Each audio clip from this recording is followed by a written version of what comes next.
Un 14h que vous pouvez suivre sur les sites et applications de Radio J et en vidéo sur Facebook Live. Au sommaire de cette édition, l'inquiétude qui grimpe en Europe face à l'accélération de l'épidémie du coronavirus. Un sujet qui a été au cœur du débat des candidats à la vice-présidence des États-Unis hier soir. Un débat où le Moyen-Orient a également été abordé par Mike Pence et Kamala Harris. Les explications de Pascal Sunshine depuis Jérusalem d'ici une dizaine de minutes. À 14h16, il sera l'heure du grand entretien de cette édition avec le chercheur Jean-Loup Samahan, spécialiste du Golfe. On reviendra avec lui sur le projet du Qatar d'acquérir des avions de chasse F-35 auprès des États-Unis. Et puis à 14h23, comme tous les jeudis, la chronique écho de Marc Toiti. Voilà, vous savez tout du sommaire. Tout de suite, le premier bulletin d'information de l'après-midi. Gabriel Attal, bonjour. Bonjour Steve. Et l'actualité en France pour démarrer cette édition, Gabriel. L'Agence régionale de santé a alerté ce midi sur l'arrivée d'une marée très forte de malades du coronavirus en Ile-de-France. C'est une déclaration du directeur de l'ARS, Aurélien Rousseau. L'ARS a décidé ce matin d'activer le plan blanc renforcé permettant aux établissements de santé de déprogrammer des activités. Une décision lourde, a-t-il jugé. Le plan blanc permet d'affecter tous les moyens hospitaliers à la gestion du coronavirus dans les établissements concernés. Et mardi soir, plus de 40% des lits en réanimation étaient occupés par des malades de la Covid-19 dans les hôpitaux d'Île-de-France, selon les données transmises par l'Agence régionale de santé. 80 décès du coronavirus ont été recensés hier dans le pays, Gabriel. 32 455 personnes ont perdu la vie de la Covid-19 depuis le début de la pandémie. Plus de 18 700 nouveaux cas positifs ont été rapportés hier. L'Hexagone compte actuellement 7 536 patients hospitalisés, soit 138 de plus que la veille. Et le président Emmanuel Macron a déclaré hier qu'il faudrait aller vers plus de restrictions dans les zones où le virus circule plus vite. On écoute le président de la République. Par notre stratégie collective, parce que c'est là aussi toute la nation a commencé à freiner les choses, mais le virus circule plus vite depuis plusieurs semaines. Et donc de nouvelles restrictions à attendre, Et donc Monsieur le Président. il y aura bien sûr, dans notre stratégie, dans les endroits où ça circule trop vite, et en particulier où ça circule beaucoup chez les personnes âgées qui sont les plus vulnérables, et où on voit de plus en plus de lits occupés aux urgences, eh bien, on doit aller vers plus de restrictions, comme celles qu'on a pu connaître, par exemple, dans les Bouches-du-Rhône ou dans Paris et la Petite Couronne. Emmanuel Macron hier sur TF1 et France 2, le chef de l'État qui était également hier en déplacement à Tende dans les Alpes-Maritimes. Il a promis de ne pas laisser tomber les habitants, Gabriel. Emmanuel Macron a déclaré « Je m'engage à ce que nous mettions tous les moyens pour soutenir les communes ravagées par les crues ». Il a assuré que l'État fera les investissements qu'il faut et mettra les moyens. Et on est en ligne à 14h03 sur Radio J avec le président du BNCVA, le Bureau national de vigilance contre l'antisémitisme. Samy Gozan, bonjour. Bonjour Radio J. Merci d'être avec nous dans ce 14h. Le BNCVA, comme d'ailleurs le Fonds social juif unifié, lance un appel à la solidarité avec Saint-Martin-Vésubie, fortement touché par les intempéries la semaine dernière. Samy Gozan, qu'est-ce qui vous a décidé à mettre en place cette initiative ? Écoutez, je crois que nous devions cela aux familles sinistrées et à la ville sinistrée de Saint-Martin-Vésubie. Je rappelle quand même que elle a été dévastée, endeuillée par le déchaînement météorologique. Il faut savoir qu'à l'époque, en 1942, c'était une zone d'occupation italienne et pendant plusieurs mois, jusqu'en 1943, elle a abrité quelques 1200 juifs étrangers. Et je crois que nous devions exprimer notre solidarité d'une part et surtout notre gratitude. Et la population là-bas fut de la plus totale discrétion. Une discrétion qui était vitale pour ces personnes aux abois et elle a su développer une solidarité et même une amitié exceptionnelle avec ces étrangers. Il faut savoir quand même qu'une grande partie d'entre eux ne parlaient que le yiddish. Après l'armistice des Italiens en septembre 1943, grâce à ces Italiens, un millier de Juifs ont réussi à remonter la vieille route du sel vers la vallée de Gesso pour fuir en Italie. Alors certains et cette ville, justement, ce village plus précisément, oui. Samy Gozan a été reconnu village de Juifs pour avoir accueilli 300 familles juives, pour la plupart originaires d'Europe centrale et orientale, vous venez de le dire, Samy Gozan, et de nombreuses familles de Juifs vivent encore dans ce village. Oui, effectivement. Et puis alors, il faut savoir quand même que ces gens-là, c'était au risque de leur vie qu'ils ont protégé des Juifs. Ailleurs, ils ont été dénoncés. Dans plusieurs villages de France, ils ont été dénoncés, ils ont été arrêtés. Et là, ils ont été vraiment protégés accueillis et sauvés. Voilà, ils ont été sauvés. Je crois que la meilleure façon d'exprimer notre gratitude, c'était aujourd'hui que ces gens sont dans la détresse, et bien de leur apporter l'aide qu'ils attendent et qu'ils méritent. Comment nos auditeurs et auditrices qui nous écoutent cet après-midi, Samy Gozan, peuvent contribuer à cet appel ? Alors, il y a deux façons de le faire. La première, c'est d'envoyer un chèque à BNVCA 66 rue Laugier, Paris 16e. Donc, ils envoient un chèque en expliquant au verso que c'est pour l'opération Solidarité et Gratitude pour Saint-Martin-Vésubie. Ou alors, ils peuvent aller sur le site bnvca.org. Il y a une rubrique « Faites un don », ils cliquent dessus et là, on leur donne tous les détails pour pouvoir envoyer leur don par l'intermédiaire de PayPal. Nous le recevrons et nous enverrons automatiquement un reçu CERFA à tous les donateurs. Merci. Nous avons reçu des appels des États-Unis. Nous commençons à avoir... Et puis alors, je dois remercier aussi, il faut le dire,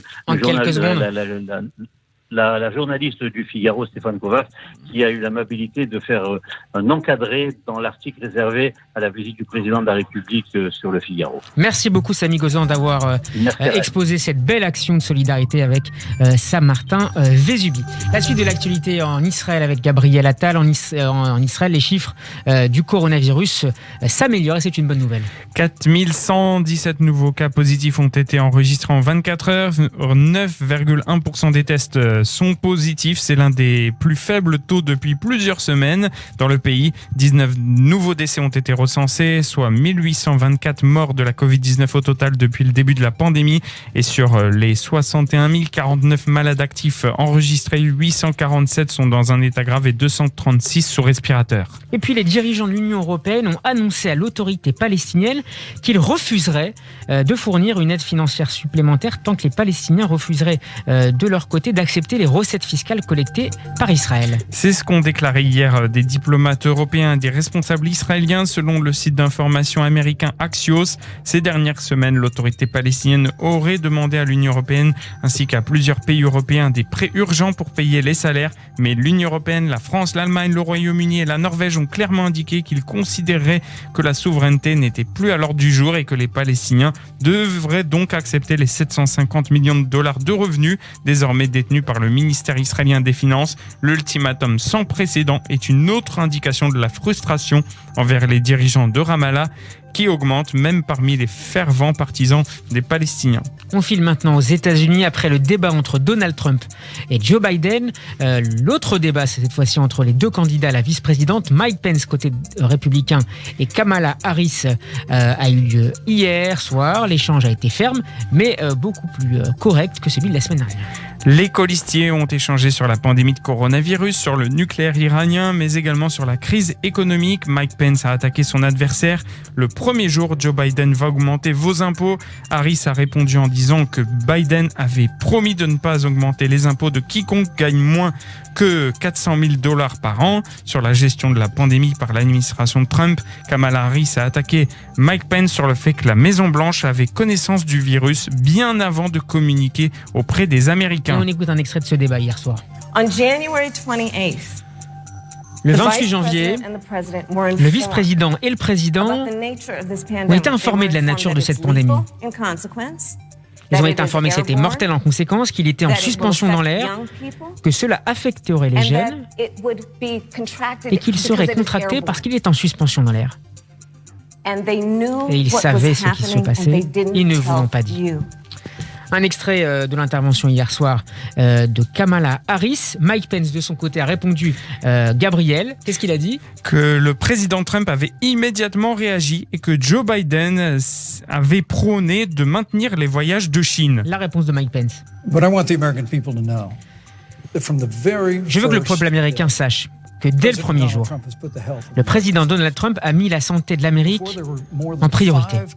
Avant qu'il y ait eu plus de 5 cas aux États-Unis, toutes les personnes rentrées de Chine.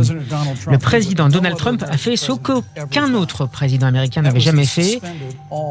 Il a suspendu tous les voyages en provenance de Chine, la deuxième plus grande économie du monde.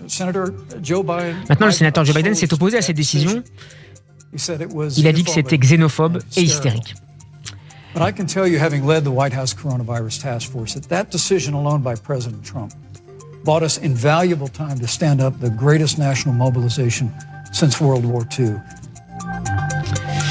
Gabriel, une dernière information en provenance des États-Unis. On l'a appris il y a quelques minutes. Le prochain débat entre Donald Trump et Joe Biden le 15 octobre se déroulera par visioconférence. Et puis on va rester aux États-Unis. Un journaliste juif à New York a été agressé et frappé par des manifestants orthodoxes.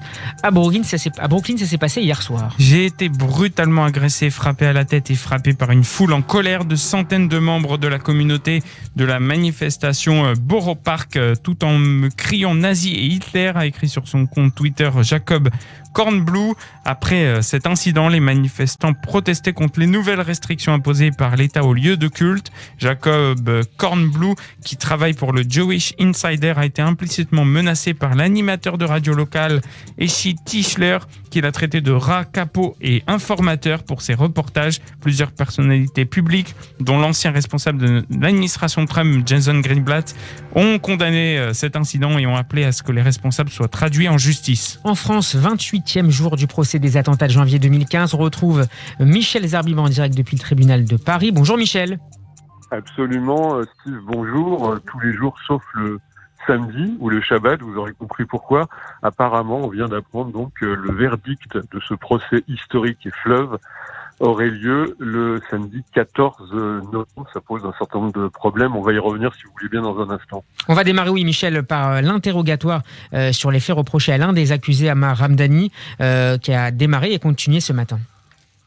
Oui, alors j'entendais tout à l'heure parler du village des Justes. On n'est pas du tout dans le village des Justes, mais plutôt dans la secte de la Buanderie. C'était un endroit où travaillaient des prisonniers à la prison de Villepinte, et dans laquelle se trouvait à l'époque, donc il y a avant les attentats, Koulibaly, mais aussi Ramdani, qui est en ce moment dans le bloc des accusés, et un autre pastor. C'est Miodria Kaligrodic qui est venu témoigner. C'est un voyou, un ton rocailleux, des passes d'armes avec l'avocat général et aussi avec des avocats des partis civils. L'homme qui dit non, je ne sais pas ce que je fais ici. Mais la secte de la Buanderie, c'était donc ces individus qui s'étaient radicalisés au sein de cette prison. Ce que conteste Ramdani, ce que contestent les avocats de la défense, bien évidemment. Et pourtant, Ali Goodrich dit « Il ne me serrait pas la main, j'étais chrétien, il était musulman ». Il parle de Koulibaly. Je ne cautionnerai jamais ce qu'ils ont fait. Voilà, pour un procès qui se continue, parce que Ramdani est une personne importante dans ce dossier, dans ce procès. Donc 2 jours lui ont été consacrés. Ça va continuer d'ailleurs tout à l'heure avec d'autres témoins. Michel, encore un dernier mot en quelques secondes. Vous l'avez évoqué en introduction. La date du rendu du verdict a également été évoquée ce matin. Oui, absolument. Apparemment, il n'y aura pas d'audience le 12 novembre, ce qui décale d'un jour le rendu du verdict qui aurait dû avoir lieu donc le 13 novembre en vérité. Et ce sera le 14 novembre, ça tombe un samedi. Une partie notamment des avocats des partis civils s'en sont émus, sont très embêtés par cette situation. D'ailleurs, à l'instant, à l'heure où je vous parle, les associations des partis civils se sont réunis, les avocats, pour essayer d'organiser précisément aussi le moment des audiences, le moment des plaidoiries, puisqu'il y a 68 parties civiles, 68 donc plaidoiries qui devront être faites du côté des parties civiles dans ce procès qui n'en finit pas justement de nous apporter des informations sur l'état aujourd'hui de la société française. Merci beaucoup Michel Zarbib depuis le tribunal de Paris. Gabriel, on finit avec le prix Nobel de littérature qui a été attribué tout à l'heure à une romancière américaine juive, Louise Gluck. Le comité a salué sa voix poétique reconnaissable entre toutes, qui avec une beauté austère rend l'existence de chacun universelle. Née à New York en 1943 dans une famille juive hongroise, Louise Gluck a fait ses débuts en 1968 avec le recueil de poésie Firstborn et a rapidement été reconnue comme l'une des plumes les plus importantes de la littérature américaine contemporaine, indique le comité Nobel. Merci Gabriel. 14h15, on s'envole tout de suite pour Israël pour retrouver comme tous les jours notre correspondante permanente dans le pays. Bonjour Pascal Sunshine.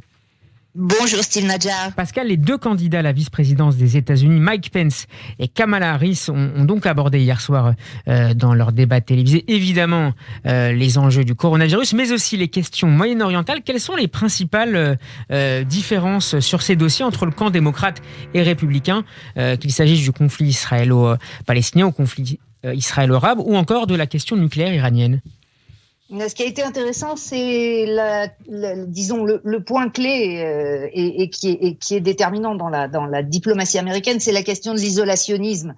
En quelque sorte, la sénatrice démocrate Kamala Harris a accusé l'administration Trump d'avoir, au cours de son mandat, isolé les États-Unis, d'avoir abandonné ses alliés et donc d'avoir pratiqué une diplomatie contre-productive à l'égard disons en ce qui concerne la position américaine, alors que le vice-président Mike Pence, de son côté, a lui défendu les décisions de Trump, notamment en ce qui concerne la sortie des États-Unis du protocole d'accord international sur le nucléaire iranien, en disant qu'au contraire, l'Iran était aujourd'hui beaucoup moins dangereux et avait les mains beaucoup moins libres qu'il ne l'avait à l'époque où les États-Unis faisaient partie de l'accord.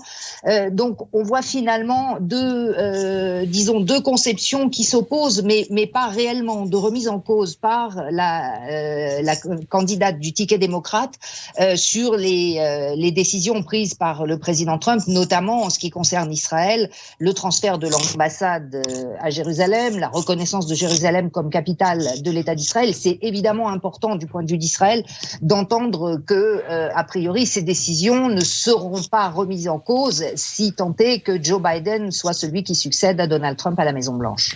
Pascal, un autre mot avant de nous quitter. Ça fait la une notamment du Yediot Aharonot ce matin, la disparition d'un grand journaliste israélien et conseiller politique, Eitan Haber.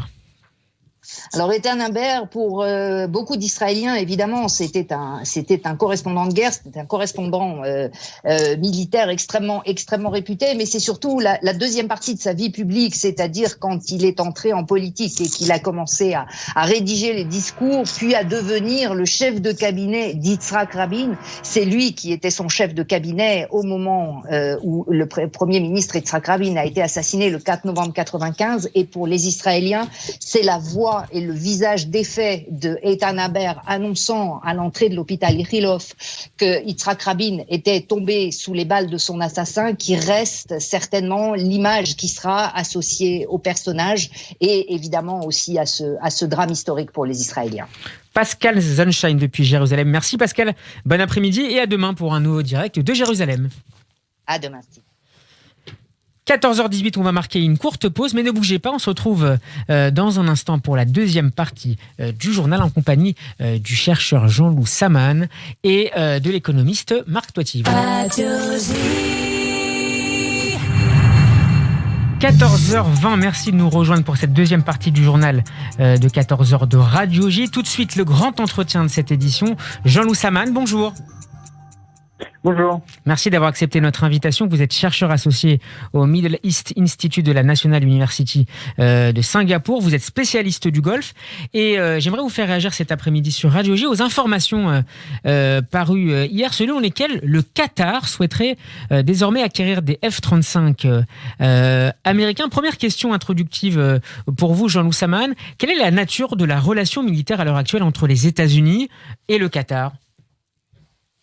Alors, le Qatar est le lieu où le commandement régional des États-Unis, donc le Central Command pour tout le Moyen-Orient, a son quartier général. Donc, le Qatar est on va dire le point central des États-Unis, de l'armée américaine dans la région.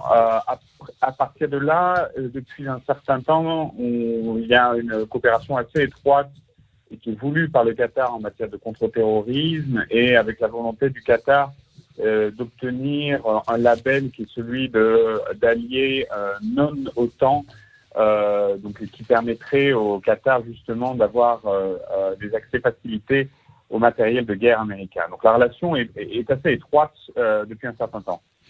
Est-ce que les États-Unis seraient susceptibles d'accepter cette demande du Qatar après la demande effectuée peut-être dans le cadre de la normalisation entre Abu Dhabi et Israël de ces avions de chasse américains? Est-ce que les États-Unis seraient susceptibles d'accepter cette demande dans le contexte économique de crise que l'on connaît, notamment aux États-Unis? Alors, tout d'abord, je ne pense pas que la dimension économique sera la dimension prépondérante. Ce qui est certain, c'est que l'administration Trump mettrait ça, en tout cas tant qu'elle est là, en avant, l'idée que ce serait bon pour l'industrie de défense américaine et donc par extension pour l'emploi américain. Par contre, ce qui va jouer beaucoup plus sur ce dossier, c'est la question d'Israël. Le Congrès, traditionnellement, sur ce type de vente d'armes, ne valide que s'il y a la garantie que cela ne mettrait pas en cause la supériorité militaire israélienne. Ce qui va être très compliqué parce que c'était déjà un objet de contentieux sur le dossier des Émirats, comme vous l'avez mentionné, qui déjà, eux, après la normalisation, disons, annoncée le mois dernier, ont également fait le souhait d'obtenir le F-35. Le Qatar, lui, n'a pas, pour l'instant, émis la moindre volonté de normaliser ses relations avec Israël. Le Qatar a par ailleurs des relations avec certains acteurs de la région. Notamment avec l'Iran. Notamment l'Iran. Vous avez aussi la relation avec le Hamas qui a souvent été mentionnée comme un objet problématique.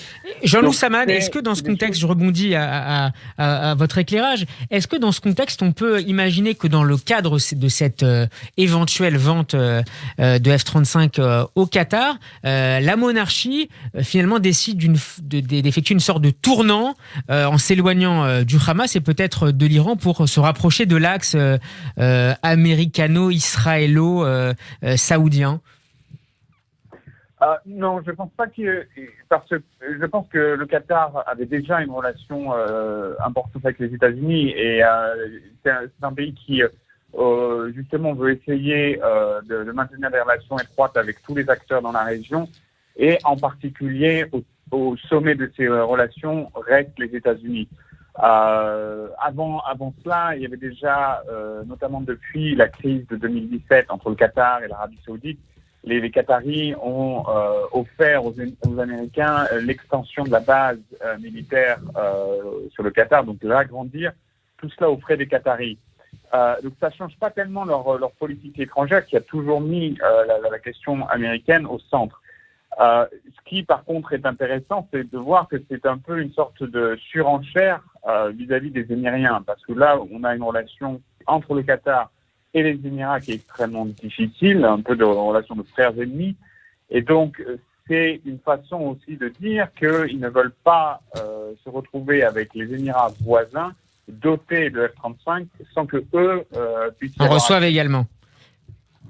Voilà. Merci beaucoup Jean-Loup Saman d'avoir été mon invité aujourd'hui. Bel après-midi à vous et à bientôt sur Radio J. Merci, au revoir.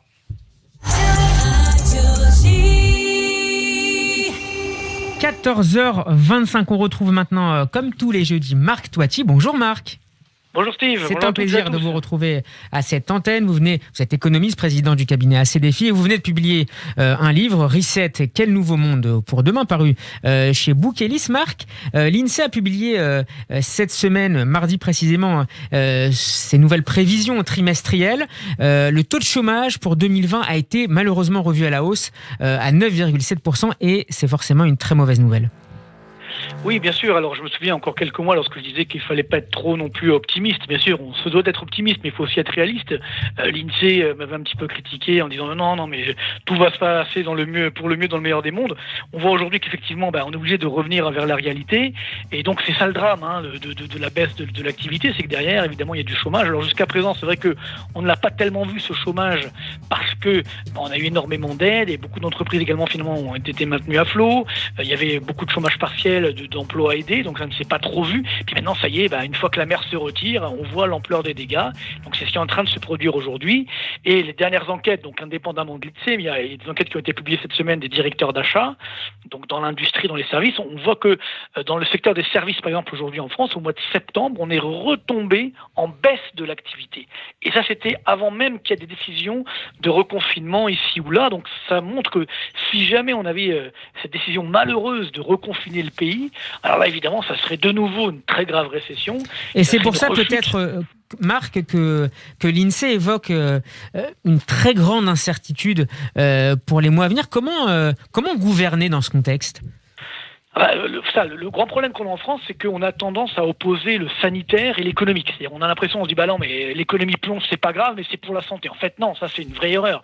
On ne doit pas opposer la santé et l'économie. Les deux doivent aller de pair. Parce que si effectivement on sacrifie l'économie sur l'autel de la santé, dans quelques mois, il y aura tellement de chômage qu'on risque d'avoir plus de dégâts sociétaux que ce qui se passe aujourd'hui à cause d'un problème sanitaire. Donc le vrai enjeu, c'est de trouver par exemple des tests fiables immédiats pour retrouver une sorte d'activité normale. Donc là, on voit que tous les milliards... Pour mieux dépister et pour mieux isoler... Pour mieux dépister et pour surtout retrouver une vie normale. Ça veut dire que, on va faire une conférence dans une salle de spectacle, ou même au travail tous les matins, on fait un test immédiat, au bout de 15 minutes, on a le résultat, et on sait que si on peut rentrer effectivement sans masque et retrouver une vie normale.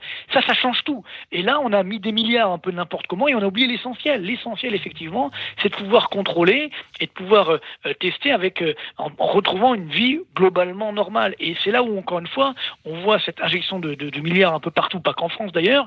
C'est bien, mais ce sont des palliatifs, alors qu'il faut raisonner en amont et justement permettre de retrouver une société relativement normale. Sinon, malheureusement, ça va empirer. Donc, bloquer les gens chez eux, ce n'est évidemment pas la solution. Donc, c'est là où on a beaucoup de dépenses publiques. Rendez-vous compte, quand même, la dette publique aujourd'hui est en train elle a dépassé les 110% du PIB. Bientôt, on sera à 120%. Et malgré ça, on n'a toujours pas de croissance, on a un chômage qui explose, donc on a un problème. C'est-à-dire qu'on met des moyens énormes et il n'y a pas de résultat à l'arrivée. Donc ça, c'est évidemment un vrai danger pour la stabilité sociale et sociétale de la France. Marc, autre point qu'aborde l'INSEE dans son rapport, l'épargne. Je ne trouvais pas le terme. L'épargne des ménages continue d'augmenter en cette période de crise et d'incertitude. Qu'est-ce que vous conseillez aux auditeurs et auditrices qui nous écoutent, qui auraient un petit peu d'épargne et qui se demanderaient s'il n'y aurait pas d'autres placements intéressants que le livret A ? Non, alors je vais peut-être vous surprendre. Moi, j'ai envie de dire aujourd'hui carpe diem, si vous voulez. C'est-à-dire, il faut aujourd'hui profiter de la vie, profiter de l'instant présent. Oui, parce que finalement, on voit bien aujourd'hui, on ne se rendait pas compte de la chance qu'on avait il y a encore quelques mois de vivre comme on vivait. Aujourd'hui, vous voyez, par exemple, encore un exemple, l'État français a donc été très généreux avec les salariés, avec les entreprises. C'est bien, c'est très sympa. Sauf que l'épargne des Français a augmenté de 100 milliards d'euros. C'est-à-dire que comme on ne pouvait pas consommer, on a augmenté cette épargne. Et donc aujourd'hui, on dit aux Français, allez-y, il faut consommer, mais ils n'ont plus envie parce que si demain le chômage augmente, on aura besoin de cette épargne qu'on appelle une épargne de précaution pour maintenir effectivement un certain niveau de vie. Donc j'ai envie de dire, d'un point de vue de l'épargne, de l'investissement, il faut être extrêmement prudent. Il n'y a pas de remède miracle. Il y a beaucoup trop d'incertitudes aujourd'hui, y compris en bourse, etc. Donc mieux vaut, même si on ne gagne pas grand-chose, avoir des placements en capital garanti. C'est vrai que ça redémarrera dans quelques années, mais la plupart des placements vont souffrir. Il faut être très honnête dans les prochains mois. Mais vous appelez nos auditeurs, et on va se quitter sur ce point-là, à être prudent et à ne pas se lancer dans des folies sur les marchés. Effectivement, à consommer, c'est extrêmement important. Merci beaucoup, Marc Toiti, qu'on retrouve tous les jeudis avec grand plaisir. Je rappelle évidemment le titre de votre dernier livre, Reset, quel nouveau monde pour demain, paru chez Book Ellis. À la semaine prochaine, Marc. À la semaine prochaine, merci. Au revoir. Voilà, c'est la fin de cette édition. Merci de l'avoir suivi. Tout de suite, c'est mon camarade Philippe Sinclair qui prend le relais et que je salue. Bonjour Philippe. Bonjour Steve. Bonjour camarade. Bel après-midi sur Radio J. Merci de votre fidélité. À demain. Portez-vous bien.